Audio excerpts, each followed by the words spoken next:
Distinguished fellow Mock EMS delegates, grüß euch. My name is Millie, and I'm standing here as a delegate of Austria to deliver this country statement. Austria is a beautiful alpine country with pristine mountains, lakes and wildlife, and the Alps cover 60% of its territory. However, due to a rapid increase in global temperatures, climate change has caused a rapid melting of glaciers, and by 2050, over half of Austria's glaciers will have melted. Now, youth across Austria claim that climate change is a major issue that's not being prioritised by the government. A report by the Standard found that 45% of students graduating from school claim that Austrian media not provide sufficient information to inform citizens about climate change. Now, Austria lacks sufficient and relevant climate change curriculums for all students, and according to Teach the Future Austria, only 2.3% of Austrian schools have an Austrian Eco-label, and only 8% of schools are inside and included in the Austrian Climate Alliance.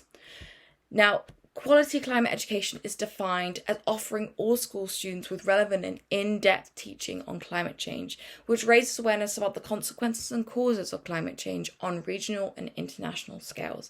Climate education is not just about highlighting the consequences and causes of climate change, but also about empowering youth to engage with mitigation and adaptation solutions to reduce these climate change consequences. Now, there are numerous educational projects launched by non-governmental organisations, such as Klimabildung for Schulen, and forums such as Forum Umweltbildung, which was launched by the Education Minister to raise awareness about climate change.